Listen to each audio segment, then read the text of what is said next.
Hello friends, welcome to movie meter. और आज के वीडियो में हम बात करेंगे ओल्ड मूवी की। यह एक सस्पेंस थ्रिलर फिल्म है। अगर आप ऐसी मूवी की एक्सप्लेनेशन देखना चाहते हैं तो इस चैनल को सब्सक्राइब करना ना भूलें और साथ में बेल आइकॉन पर प्रेस कीजिए, जिससे मेरी नेक्स्ट आने वाली सभी वीडियो की नोटिफिकेशन आपको मिल सके। अब ओल्ड मूवी की स्टोरी पर फोकस करते हैं। मूवी की स्टार्टिंग में हम एक हैप्पी फैमिली को देखते हैं, द कापा फैमिली। गाय कापा और प्रिस्का कापा, उनके दो बच्चे थे, 11 साल की बेटी मैडेक्स और 6 साल का बेटा ट्रेंट। वो सब एक साथ छुट्टी मनाने जा रहे थे एक बीच साइड रिसोर्ट अनामिका में। जैसे वो लोग रिसोर्ट पहुंचते, खुद मैनेजर वहां आकर उन्हें वेलकम करते और खास उनके लिए ही बनाया गया ड्रिंक वो लोग उन्हें सर्व करते। सब कुछ इतना खूबसूरत था, कंफर्टेबल और लग्जूरियस था कि प्रिस्का को यकीन नहीं हो रहा था कि ऑनलाइन भी ऐसे होटल्स मिल सकते हैं। प्रिस्का ने तो यह होटल रैंडमली चूज किया था और उसे ऐसे ही प्लेस की जरूरत थी, क्योंकि इसके बाद वह गाय को डिवोर्स देने वाली थी। दरअसल प्रिस्का को ट्यूमर था, जिसके बारे में उसके बच्चे भी नहीं जानते थे। प्रिस्का बस 3 दिन अपनी फैमिली के साथ हंसी खुशी से बिताना चाहती थी। मैडेक्स और ट्रेंट को भी यह जगह बहुत पसंद आई थी, क्योंकि यहाँ पर कई सारी एंटरटेनमेंट फैसिलिटी थी, अलग अलग तरह के फ्रूट जूस। सबसे अच्छी बात तो यह थी कि यहाँ पर लोगों के डाइट और मेडिसिन कंडीशन के अकॉर्डिंग भी फूड अवेलेबल थे। हम यहाँ पर क्रिस्टल नाम की लड़की को देखते हैं। उसे कैल्शियम डिफिशियंसी की प्रॉब्लम थी, तो अपने लिए कैल्शियम रिच जूस ऑर्डर करती है। दूसरी तरफ पैट्रिशिया नाम की औरत, जो कि एक एपिलेप्सी की मरीज थी, उसे अचानक दौरे पड़ने लगते और होटल स्टाफ उसकी भी अच्छी देखभाल करता था। यहाँ पर इक्लिप नाम के एक बच्चे से ट्रेंट की दोस्ती हो जाती है।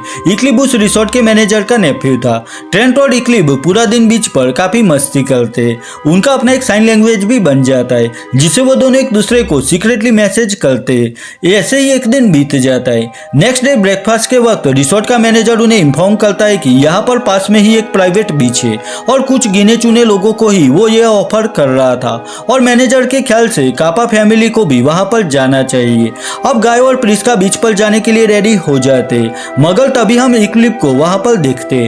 उसे शायद ट्रेंट से कुछ कहना था, लेकिन उसके अंकल उसे फोर्सफुली वहां से खींचकर ले जाते।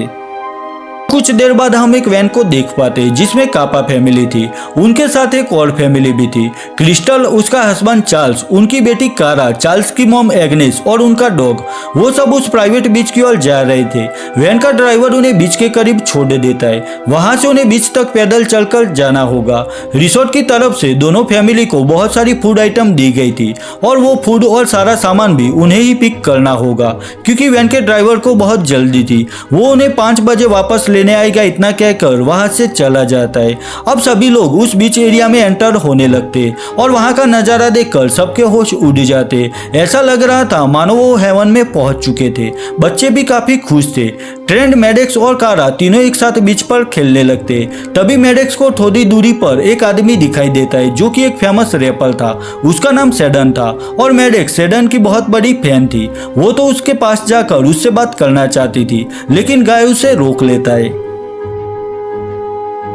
सब कुछ इतना पीसफुल था कि उन्हें गुजबम्स आ रहे थे, मगर अनजाने में ही यहाँ पर बहुत कुछ हो रहा था, जिस पर किसी का भी ध्यान नहीं था। काला और मैडेक्स को यहाँ पर बहुत सारे रोस्टेड नाइस मिलते, वहाँ पर कुछ और सामान भी था। इनसे किसी को चोट पहुंच सकती थी या फिर इन्फेक्शन भी हो सकता था। जरूर लास्ट टाइम बीच पर आने वाले लोगों का ही यह सामान था, लेकिन ताज्जुब की बात यह थी कि कोई अपना सामान यहाँ पर छोड़कर क्यों जाएगा। वही होटल वालों को भी यह जगह क्लीन रखनी चाहिए। साथ ही हम नोटिस करते हैं कि यहाँ पर बच्चों को जरूरत से ज्यादा भूख लग रही थी। वही एग्नेस का पालतू डॉग भी भौंकना बंद नहीं करता था। दूसरी तरफ ट्रेंट भी नोटिस करता है कि यहाँ पर पानी में कोई मछली भी नहीं थी। साथ में वो जब अकेला था तो कोई चीज उसे आकर टकराती है, और ट्रेंट वहां देखता है तो डर के मारे उसकी हालत खराब होने लगती है, क्योंकि वहां पर एक लड़की की लाश थी।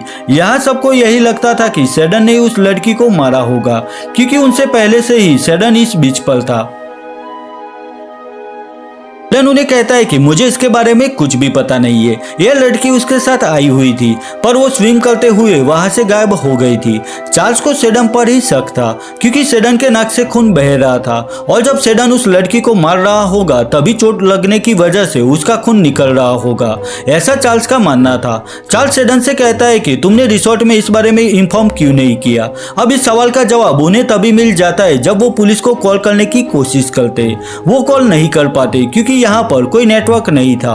इसी बीच एक और कपल जेरिन और पैट्रिशिया बीच पर आते, लेकिन यहाँ पर सब कुछ देखकर जेरिन बाहर जाने की कोशिश करता है क्योंकि बाहर जरूर नेटवर्क मिलेगा जिसे वो किसी को यहाँ मदद के लिए बुला लेंगे, लेकिन वो इस बीच से बाहर नहीं निकल पाता। एक पॉइंट तक पहुंचने के बाद जेरिन के सिर में एक अजीब सा प्रेशर फील होने लगता है जिससे वो बेहोश होकर नीचे गिर जाता है।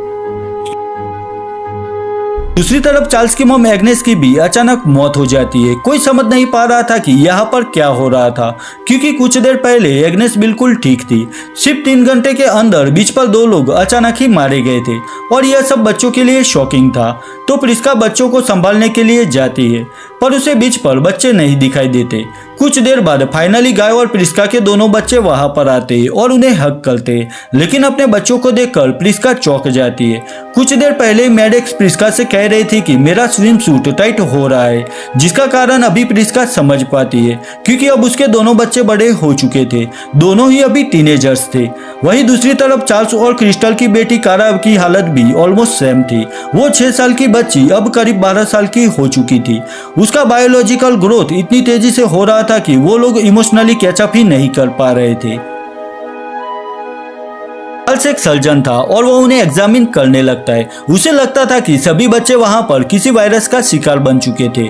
इसी बीच एग्नेस का पालतू डॉग भी मारा जाता है। यह सब देखकर चार्ल्स इतना परेशान हो चुका था कि वो अपना मानसिक संतुलन ही खोने लगा था और उसका सारा गुस्सा वो सेडन पर निकालता है। चार्ल्स अचानक ही चाकू से सेडन पर वार करता है जिससे सेडन के चेहरे से खून निकलने लगता है, लेकिन कुछ सेकंड के बाद ही सेडन के घाव अपने आप ठीक होने लगते। यह देखकर सब लोग चौंक जाते।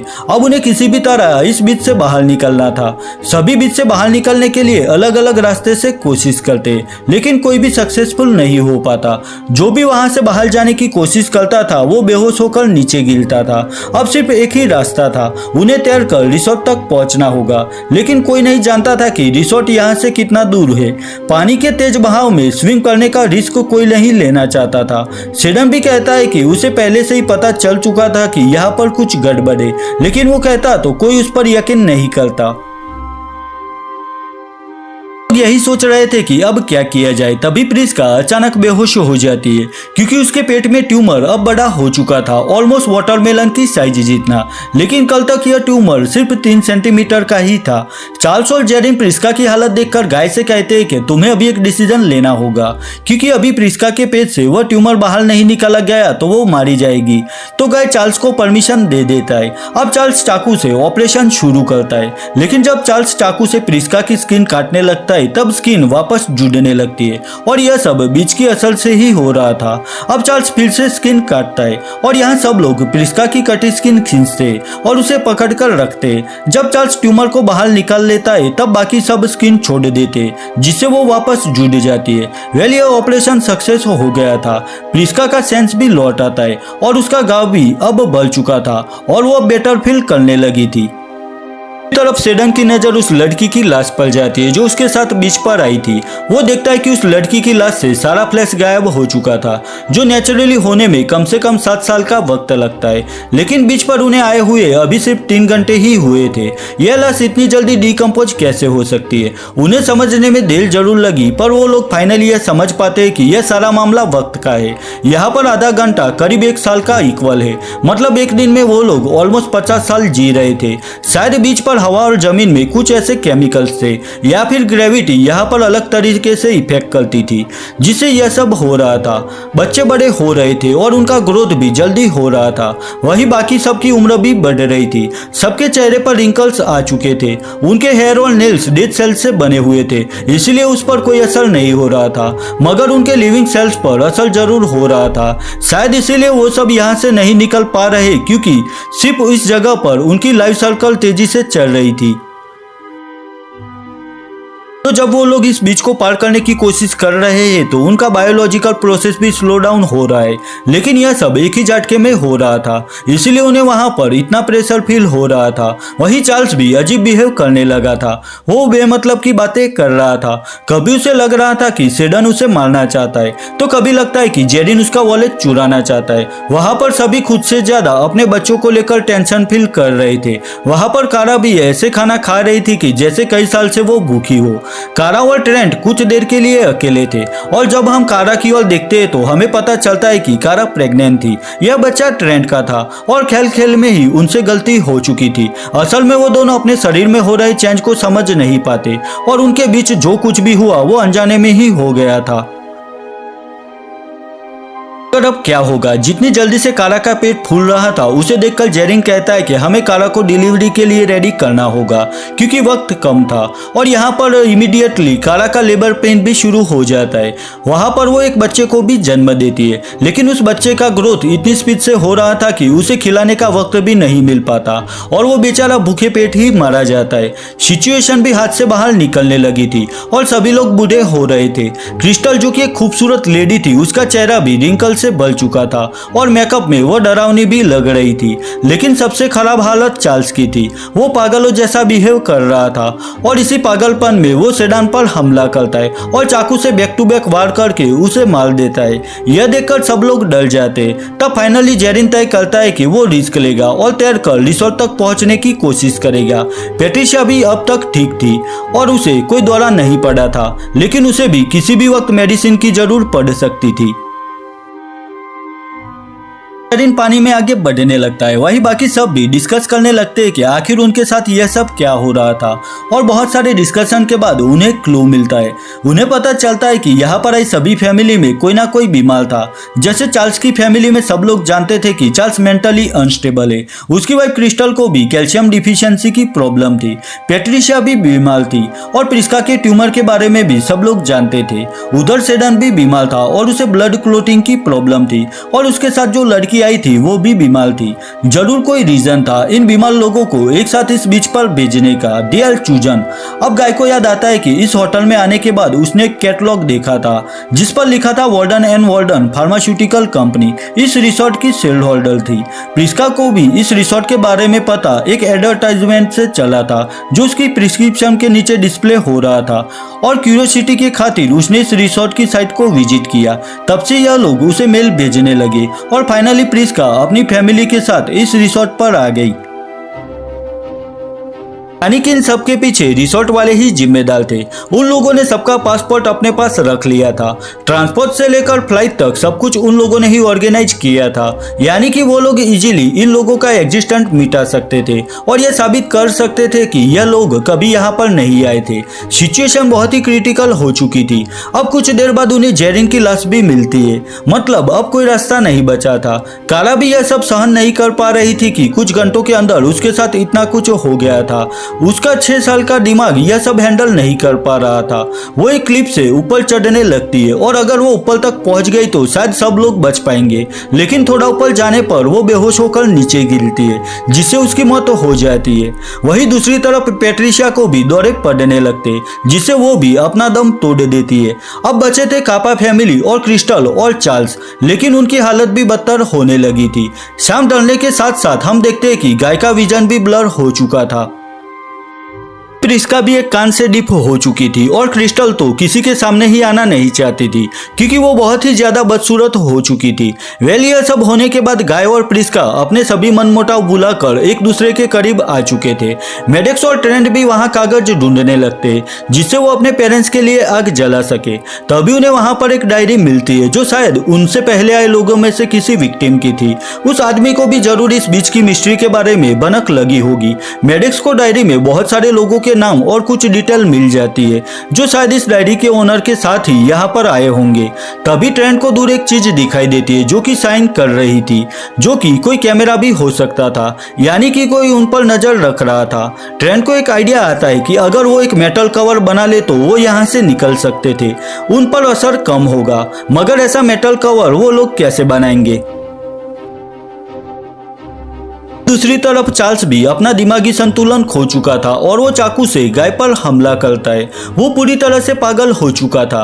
प्रिस्का भी अपने बच्चों को कहीं सेफ जगह पर छिपने के लिए कहकर एक चाकू से चार्ल्स पर हमला करती है। उस चाकू पर पॉइजन लगा था। अब वो पॉइजन चार्ल्स की बॉडी में फैलने लगता है और वहां पर चार्ल्स भी मारा जाता है। वही मेडेक्स और ट्रेंट एक केव में छिपे हुए थे। उन्हें वहां पर किसी के रोने की आवाज सुनाई देती है। वहां पर क्रिस्टल थी। कैल्शियम डिफिशियंसी की वजह से उसका बैक बोन बिल्कुल बेंड हो चुका था और बाकी हड्डियां भी कमजोर हो चुकी थी, जिससे उसका भी मेंटल स्टेट बिगड़ चुका था। वो चल भी नहीं पा रही थी और हर स्टेप के साथ उसकी हड्डियां टूटने लगती है। वो टूटी हड्डियां जुड़ भी जाती थी पर अलग शेप में, जिससे क्रिस्टल एक खतरनाक क्रीचर जैसी लग रही थी। आखिर में क्रिस्टल भी मारी जाती है। अब ट्रेंट और मैडेक्स केव से बाहर आकर देखते तो उनके पेरेंट्स और भी बूढ़े हो चुके थे। उन्हें यह भी याद नहीं था कि वो यहाँ पर कैसे आए। वेल नेचुरल तो नहीं पर एक पीसफुल मौत उन्हें मिलती है। अब बीच पर सिर्फ मैडेक्स और ट्रेंट ही बचे थे। मॉर्निंग पर हम देखते हैं कि मैडेक्स अब 60 ईयर की हो चुकी थी और ट्रेंट करीब 50 ईयर का, और उनके पास अब ज्यादा से ज्यादा 13 घंटे बचे थे और मौत का इंतजार करने के अलावा अब वो लोग कुछ नहीं कर सकते थे। अब वो दोनों टाइम पास करने के लिए सैंड कैसल बनाने लगते। उनकी फिजिकल एज चाहे जितनी भी हो चुकी हो पर मेंटली अब भी वो बच्चे ही थे। तभी ट्रेंट को याद आता है कि इक्लिप ने उसे एक चिट्ठी भेजी थी उनके बीच पर आने से पहले, और ट्रेंट ने कभी उसे डिकोड ही नहीं किया था। अब वो उसे डिकोड करने लगता है तो उसे चिट्ठी में एक फाइनल मैसेज मिलता है। उसमें लिखा था कि मेरे अंकल को कोरल पसंद नहीं है, जिसे ट्रेंट और मैडेक्स समझ जाते हैं कि जरूर इक्लिप ने उसके अंकल को इस बारे में बात करते हुए सुन लिया होगा। और जब उसने नोटिस किया कि इस बीच पर जाने वाले लोग वापस लौटकर नहीं आते तो इसीलिए इक्लिप ने यह चिट्ठी अपने दोस्त के लिए छोड़ी थी। ट्रेंट और मैडेक्स देर नहीं करते और वो लोग कोरल रीफ की तरफ आगे बढ़ने लगते। यही वो कवच था जो उन्हें बीच के रैपिड चेंज से बचा सकता था। वो लोग उसे पार करने की पूरी कोशिश करते हैं, लेकिन बीच रास्ते में मैडेक्स का ड्रेस फंस जाता है और पानी में उनकी सांसें फूलने लगती है। और उसी वक्त हम एक शख्स को देखते हैं जो दूर से उन लोगों पर नजर रख रहा था। यह वही ड्राइवर था जो उन्हें वैन में यहाँ पर लेकर आया था। वहाँ बीच के चारों तरफ कैमरे लगाए गए थे और ड्राइवर वहाँ से सबको ऑब्जर्व कर रहा था। अब वो अपने बॉस को कॉल करके कहता है कि बीच पर सभी लोग मर चुके हैं। वो वापस अपनी ऑफिस पर आता है जो कि असल में एक रिसर्च लैब थी। यह वॉरेन एंड वॉरेन कंपनी की ही लैब थी और हमें पता चलता है कि यह लोग उस बीच को एक एक्सपेरिमेंटल बीच की तरह यूज कर रहे थे। वो लोग उन्हीं लोगों को चूज करते थे जो कि बीमार हुआ करते थे और उन्हें अपने लैब में बनाई हुई दवाई ड्रिंक में मिलाकर पिलाते थे, फिर उन्हें बीच पर भेज दिया जाता था।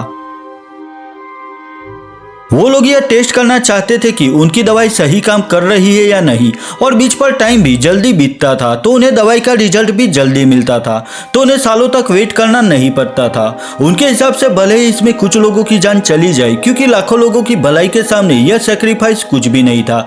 एटलीस्ट उनके लिए तो कुछ भी नहीं था। आज उनका 73rd एक्सपेरिमेंट था और आज फाइनली उन्हें इक्लिप्सी की दवाई मिल चुकी थी। उस बीच पर पेट्रिशिया को 8 घंटे तक कोई दौरे नहीं पड़े, यानी कि रियल लाइफ में यह दवाई 16 साल तक क्योर दे सकती थी। अब लैब में सब लोग अपनी सक्सेस पर खुशी मना रहे थे। तभी हमें पता चलता है कि ट्रेंट और मैडेक्स अब भी जिंदा थे। दोनों जब पानी में स्ट्रगल कर रहे थे तो उन्होंने हार नहीं मानी थी और वहां से बचते हुए फाइनली रिसोर्ट तक वो पहुंच गए थे। वो साथ में डायरी भी लेकर आए थे जिसे वहां पर एक पुलिस वाले को वो लोग दे देते। पहले पुलिस वाला यकीन नहीं करता, पर क्रॉस चेकिंग करने पर उसे पता चलता है कि यहाँ मेंशन किए गए सारे लोग एक साथ गायब हो चुके थे। पुलिस वाला श्योर हो गया था और वो अपनी टीम बुलाकर होटल पर रेड करवाता है और सब कुछ सील करवा देता है। मीडिया में भी सारी बातें फैल चुकी थी, जिससे सभी को इस भयानक एक्सपेरिमेंट के बारे में सब कुछ पता चल जाता है। आखिर में ट्रेंट और मैडेक्स इक्लिप को शुक्रिया कहते हैं, क्योंकि उसी के कारण आज वो लोग बच पाए थे और फिर से रियल वर्ल्ड में लौट पाए थे। अब उन्हें अपने घर छोड़ दिया जाता है। वो दोनों नहीं जानते थे कि बाकी जिंदगी वो कैसे बिताएंगे और कैसे डील कर पाएंगे इस सिचुएशन से।